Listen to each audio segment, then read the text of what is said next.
እናከብርሃለን። የተዘመረው የተነገረው ሁሉ እውን ነው፣ እውነት ነው። የኔ አባት አመሰግንሃለሁ፣ ከፍ አደርግሃለሁ።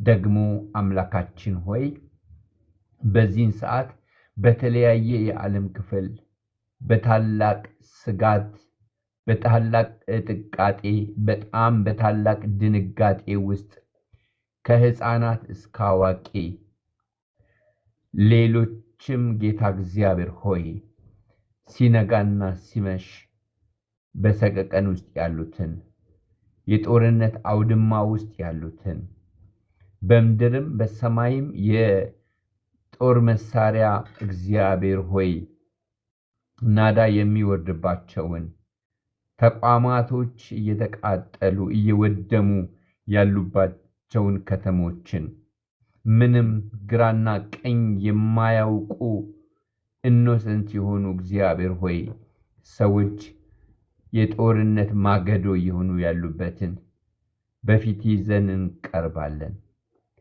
ሁሉን ታያለህ። የጻድቅ ሰው ጸሎት ደግሞ ትሰማለህ። ሰምተ ደግሞ ምላሽ ትሰጣለህ። ምንም ላንተ የሚሳንህ የለም።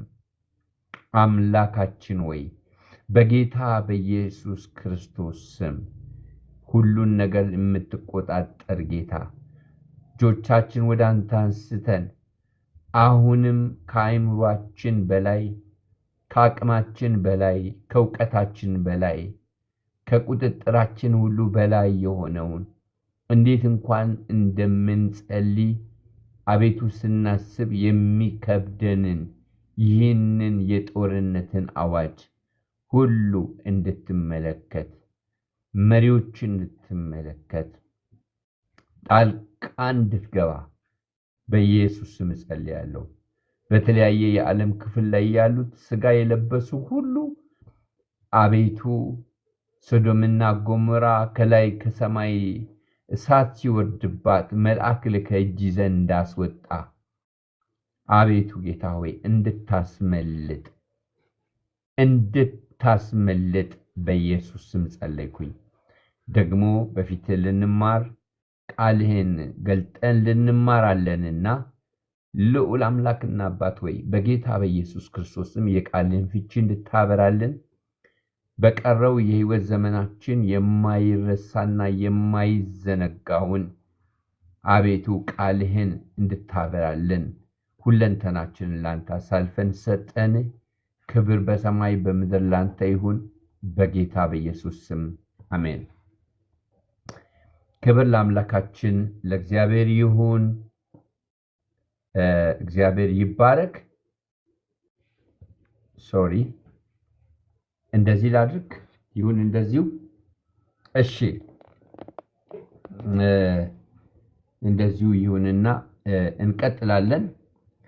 ዛሬ አብረን የምንመለከተው ዮሐንስ ራእይ ምዕራፍ 12 ነው። ምዕራፍ 6 ላይ የሚጀምረው 7 ዓመት መከራ የመጀመሪያው 3 ዓመት ተኩሉ የሚጠናቀቀው ዮሐንስ ራእይ ምዕራፍ 11 ቁጥር 18 ላይ ነው።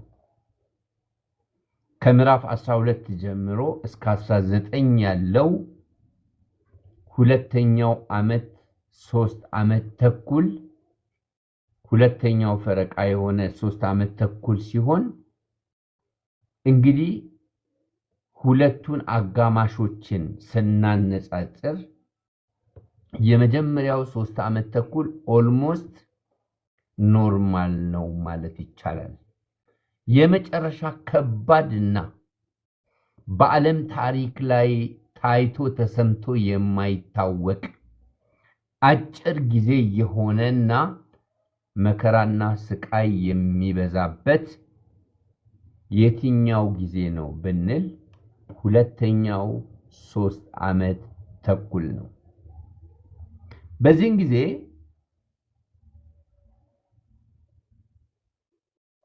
ሰይጣን እጅግ አስከፊ በሆኑ 3 ባህሪያቶች የሚገለጥበት ጊዜ ነው። ዘንዶ እንደ እግዚአብሔር አብ፣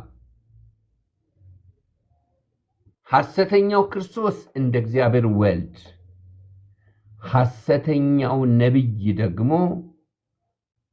እንደ መንፈስ ቅዱስ የሚገለጥበትና ራሱን በሥላሴ ተምሳሌት ገልጦ የሰውን ልጅ የሚያሰቃይበት በብርሃን መልክ የሚገለጥበት አስቸጋሪ የሆነ ጊዜ ነው። ባለፈው እንደተመለከትነው በመጀመሪያ ሐሰተኛው ክርስቶስ ለእስራኤል የሚቀና ለእስራኤል የሚያስብ በማስመሰል ሃይማኖታዊ ተቋማትን መቅደሱን ከማሰራት አንጻር ብዙ ስምምነት ቢያደርግም እጁ ላይ ካስገባት በኋላ በሁለተኛው 3 ዓመት ተኩል እስራኤልን የሚያሳድድበት ጊዜ ነው። ያውም በሥላሴ ተመስሎ ዘንዶ ሐሰተኛው ክርስቶስና ሐሰተኛ ነቢይ ሆኖ ቤተክርስቲያንን የሚያሳድድበት ጊዜ ነው። ስለዚህ ምዕራፍ 12 እና 13ን ሰይጣን በ3 አስከፊ ባህሪያቶች ራሱን መግለጡን የምንመለከት ይሆናል። እንግዲህ ምዕራፍ 12 ላይ ያለው ቃል ስንት ቁጥር አለው? 18 ቁጥሮች አሉት። እነዚህ ቁጥሮችን ደግሞ አብረን በጋራ የምንመለከተው ይሆናል። እዚህ ምዕራፍ 12 ላይ ያለውን ደግሞ በደንብ እንድትረዱ ብዬ ንባቡን ከመጀመሬ በፊት በደንብ እንድትረዱ አንዳንድ መሰረታዊ የሆኑ ነገሮችን ልነግራችሁ ፈልጋለሁ። የመጀመሪያው መሰረታዊ ነገር ምንድነው ቢባል ምዕራፍ 12 ላይ የተገለጠው ቃል ወደፊት የሚፈጸመውን ትንቢት ሳይሆን ዮሐንስ ያየው ቀደም ተብሎ የተፈጸመውን ነገር ነው በአዲስ መልክ የሚገልጠው። ስለዚህ ሲነበብ የተፈጸመ ታሪክ እንደሆነ ትረዳላችሁ። ስለ እስራኤል፣ ስለ መሲሁ መወለድ፣ ስለ መሞቱ፣ ስለ መነሳቱና ወደ ሰማይ ስለ መወሰዱ እንመለከታለን። በመቀጠል ደግሞ የሚያወራው ሰይጣን ዘንዶ የመላእክት ሲሶ ይዞ ከሰማይ እንዴት እንደወረደና መሲሁን እንዴት እንደታገለ የምንመለከትበት ይሆናል። ስለዚህ ይህንን ያህል አጠቃላይ ሐሳብ ከነገርኳችሁ በሚነበብበት ጊዜ ምንም የሚከብድ አይሆንም ማለት ነው። ስለዚህ አሁን የእናንተ ድርሻ መጽሐፍ ቅዱስ የያዛችሁ መጽሐፍ ቅዱሳችሁን ከኔ ጋር አንብቡ። መጽሐፍ ቅዱስ ያልያዛችሁ ደግሞ ባላችሁበት ስፍራ ጆሮአችሁን ሰጥታችሁ እስቲ እኔ የማነበውን ክፍል አድምጡ። እንደዚህ ይላል። ታላቅ ምልክትም በሰማይ ታየ፣ ፀሐይን ተጎናጽፋ ጨረቃ ከእግሮቿ በታች ያላት በራሷ ላይ የ12 ከዋክብት አክሊል የሆነላት አንዲት ሴት ነበረች ይላል። ፀሐይ የተጎናጸፈች ጨረቃ ከእግሯ በታች ያላት በራሷ ላይ የ12 ከዋክብት አክሊል ያላት ሴት ማናት ሲባል መጽሐፍ ቅዱስን በደንብ አድርጋችሁ የምታነቡ ሰዎች በትክክል ትረዳላችሁ። እርሷም ጸንሳ ምጥም ተይዛ ልትወልድ ተጨንቃ ጮኸች። ይህም ያለፈ ታሪክ ነው። ሌላም ምልክት በሰማይ ታየ። እነሆ ታላቅ ቀይ ዘንዶ 7 ራሶችና 10 ቀንዶችም ነበሩት፣ በራሶቹም ላይ 7 ዘውዶች ነበሩ። ጅራቱም የሰማይ ከዋክብት ሲሶ እየሳበ ወደ ምድር ጣላቸው። ዘንዶውም ሴቲቱን በወለደች ጊዜ ሕፃኗን እንዲበላ ልትወልድ ባላት ሴት ፊት ቆመ ይላል። እዚህ ክፍል ላይ ደግሞ የምትመለከቱት ምንድነው? ቅድም ዘንዶ ያልኳችሁ ከዓለም ፍጥረት በፊት በቅድስና ክብር የነበረ ኪሩብ የሚባል መልአክ፣ አምላኪው መልአክ ዙፋኔን ከፍ ከፍ አረጋለሁ፣ ከልዑል ጋር እመሰላለሁ፣ እስከ መቼ ድረስ እግዚአብሔርን አመልካለሁ፣ እግዚአብሔርን እገልጣለሁ፣ እኔም ራሴ እንደ እግዚአብሔር ሆናለሁ ብሎ ሲሶ መልአክ ይዞ እንደወረደ የምናውቀው ታሪክ ነው። ምንም አዲስ አይደለም። ይህንን ነው የሚናገረው። ስለዚህ ቀድሞ ስለወረደ ሴቲቱ ወንድ ልጅ በወለደች ጊዜ ሴቲቱ የወለደችው ልጅ የሱን ራስ ስለሚቀጠቅጥ ገና ሲወለድ መታገል ጀመረ። ራስ መቀጥቀጥ አይችልም። ይሄ ከሴቲቱ የተወለደው ወንድ ልጅ የሱን ራስ ይቀጠቅጥ ይሆናል። ነገር ግን እሱ ደግሞ ሰኮናን የሚነክስ ነው። አሕዛብንም ሁሉ በብረት በትር ይገዛቸው ዘንድ ያለውን ልጅ ወንድ ልጅ ወለደች። ልጇም ወደ እግዚአብሔርና ወደ ዙፋኑ ተነጠቀ። የምታውቁት ታሪክ ነው። ሴቲቱም 1260 ቀን በዚያ እንዲመግቧት በእግዚአብሔር ተዘጋጅቶላት ወደ ነበረው ስፍራ ወደ በረሃ ሸሸች። ስለዚህ 7ቱ የመከራ ዘመን ከእግዚአብሔር ሉዓላዊ ቁጥጥር ውጪ የሆነ ሰይጣን ሲያደርግ እግዚአብሔር ምን አደርጋለሁ ብሎ የዘገበው ታሪክ ሳይሆን እስራኤል መሲሁን ባለመቀበሏ ምክንያት በመስቀሏ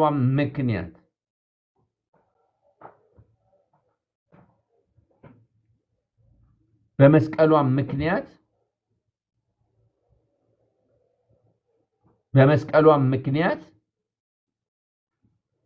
እግዚአብሔር እሷን የሚያድንበት የራሱ የሆነ ፕሮግራም ስላለው ያዘጋጀላት ጊዜ ነው። 7ቱ የመከራ ዘመን ስፔሻሊ 3 የመከራ ዘመን 3 ዓመት ተኩል የመከራ ዘመን ለማይታዘዙ ጥፋት የሆነ እንደገናም ደግሞ እግዚአብሔር ለመረጣቸውና ለጠራቸው ቅሬታዎች በብዙ መከራ የመዳን መንገድ ነው። ስለዚህ 3 ዓመት ተኩል ላይ ወደ ምድረ በዳ የሸሸችው እቺ ማናት ሲባል እስራኤል ናት። ምድረ በዳ የተባለው ደግሞ 7ቱ የመከራ ዘመን ነው። ቅሬታው የሚድንበት ነው። ምክንያቱም በዓለም ታሪክ ላይ ታይቶ ተሰምቶ የማይታወቅ መከራ ከመሆኑ የተነሳ አዳኝ ይመጣል፣ መሲህ ይመጣል ብላ ስትጠባበቅ የሚመጣ መሲህ እንደሌለ ስትረዳና ስታስተውል መጨረሻ ላይ ምንድነው የምታረገው? ለካ የሰቀልኩት ለካ የገደልኩት ያ ነበር መሲህ ብላ አይኖቿ ተከፍቶ ከመከራ ብዛት የተነሳ ያንን መሲህ የምታስተውልበት ጊዜ እንደሆነ መጽሐፍ ቅዱሳችን በብዙ የመጽሐፍ ቅዱስ ክፍሎች ውስጥ ይህንን ሐሳብ እናገኛለን። ምን ይላል? በሰማይም ሰልፍ ሆነ፣ ሚካኤልና መላእክቱ ዘንዶውን ተዋጉ። ዘንዶውም ከመላእክቱ ጋር ተዋጋ፣ አልቻላቸውምም። ሃሌሉያ! ዘንዶውም ከመላእክቱ ጋር ምን አደረገ? ተዋጋ፣ ግን አልቻላቸውምም። ክብር ለእግዚአብሔር ይሁን። ከዚያ ወዲያ በሰማይ ስፍራ አልተገኘላቸውም።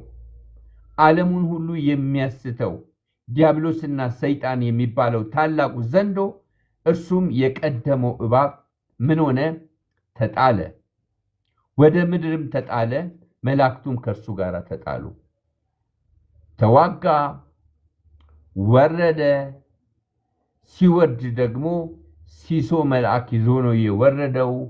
ዓለምን የሚያስተው ዓለም ከተፈጠረበት ጊዜ ጀምሮ ከሰው ውድቀት ጀምሮ ዓለምን እያመሰ ያለው የዚህ ዓለም አምላክ ተብሎ በጌታችን በኢየሱስ ክርስቶስ የተጠራው ሰይጣን ከሲሶ መላእክት ጋራ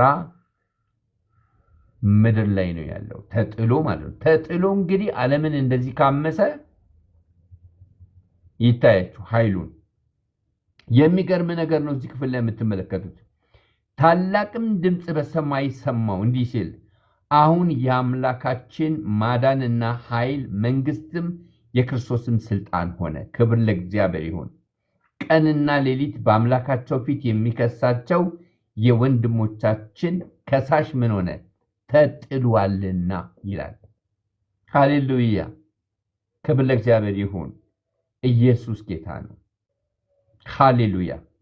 ሰይጣን በእግዚአብሔር መልክና ምሳሌ የተፈጠረውን መጀመሪያ ራሱ ወረደ። ቀጥሎ ደግሞ ምን አደረገ? ሲሶ መልአክ ይዞ ወረደ።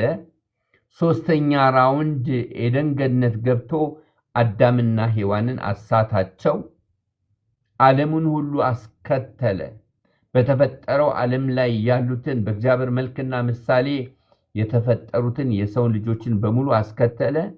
እግዚአብሔር አምላክም የሥላሴ ሁለተኛ አካል የሆነውን ልጁን በመላክ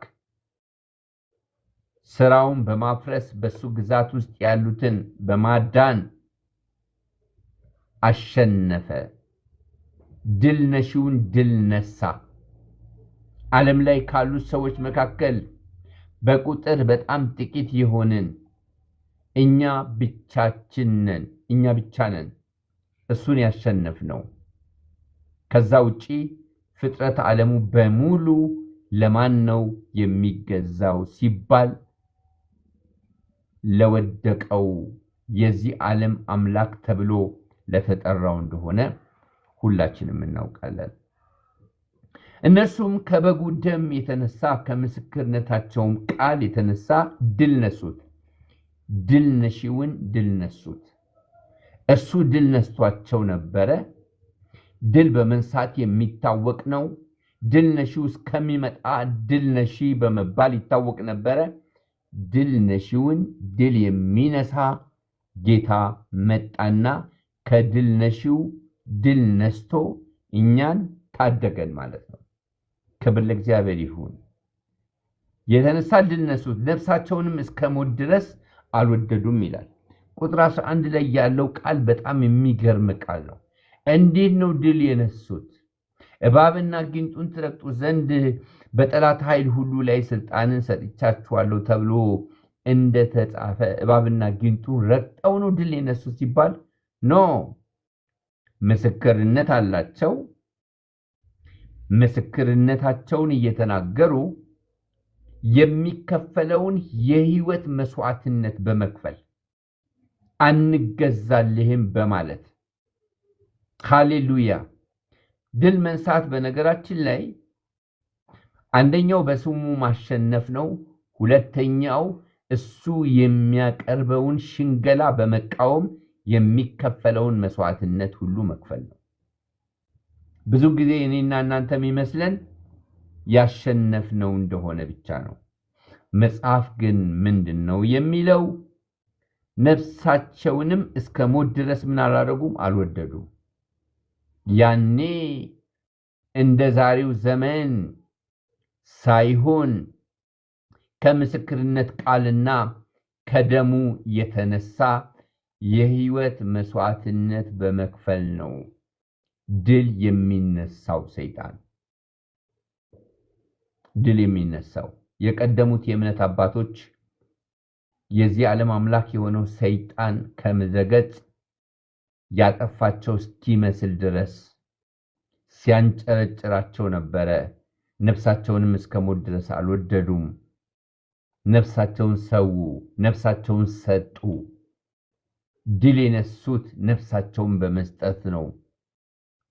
ተልቱሊያ የሚባል የቤተክርስቲያን አባት በ250 ዓመተ ምህረት እንደተናገረው የጻድቃን ደም የቤተ ክርስቲያን ዘር ነው እንዳለው እግዚአብሔር አንዱን እየሰዋ አንዱን በሚሰዋበት ጊዜ ብዙ ሰዎች የሱን መሰዋት የሱን መስዋዕትነት የሱን መጽናት እያዩ ወደ ክርስቶስ ይመጣሉ፣ ወደ መንግስቱ ይመጣሉ። ስለዚህ እግዚአብሔር ሲሰዋ የሚያድነውም አለው ማለት ነው። ስለዚህ በመናፍስት ዓለም በዚህ ዓለም አምላክ ዓለም ድል መነሳት ነው የሚመስለው መሰዋት ከምስክርነት ቃልና ከደሙ የተነሳ መሰዋት መሸነፍ ሽንፈት ነው የሚመስለው። በእግዚአብሔር ዓለም ላይ ግን ድል መንሳት ነው። ድል ነሺውን ድል መንሳት ነው። ክብር ለእግዚአብሔር ይሁን። ስለዚህ ሰማይና በውስጧ የምትኖሩ ሆይ ደስ ይበላችሁ፣ ለምድርና ለባህር ወየውላችሁ። ዲያብሎስ ጥቂት ዘመን እንዳለው አውቆ በታላቅ ቁጣ ወደ እናንተ ወርዷልና። በመስዋዕትነትም እንኳን ቢሆን ያለፉ ሰዎች ደስ ይበላችሁ፣ የሞቱ ሰዎች ደስ ይበላችሁ። በክርስቶስ አምናችሁ የሕይወት መስዋዕትነት ከፍላችሁ ያለፋችሁ ሰዎች ደስ ይበላችሁ። ቤተክርስቲያንም ደስ ይበልሽ። ምክንያቱም የዘመኑ ፍጻሜ መሆኑን አውቆ ጥቂት ዘመንም እንዳለው አውቆ ሰይጣን በታላቅ ቁጣ ወርዷል። በዚያ ዘመን በምድር ላይ ለሚኖሩ ሰዎች እግዚአብሔር ይድረስላቸው። ከባድ ነው። ምድር ላይ ሞት ተፈልጎ የማይገኝበት ምድር ላይ ሞት ሆይ ናና ውሰደኝ ተብሎ መከራውን ላለማየት በመከራው ላለማለፍ ሞት ወይ ውሰደኝ፣ ሞት ወይ ወዴት ነህ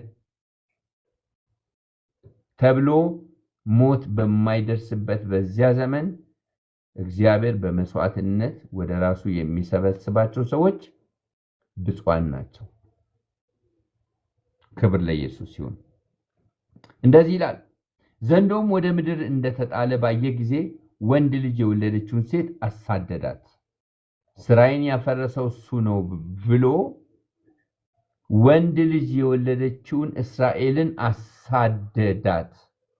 አንቺ ባትወልጂ ኑሮ መውጊያ ባልሆነልኝ ነበር፣ ድል ባልነሳኝ ነበር፣ ተከታዮቼን ባላስመለሰ ነበር ብሎ የዚህ ዓለም አምላክ ሰይጣን በመሲሁ ምክንያት እስራኤልን አሳደዳት።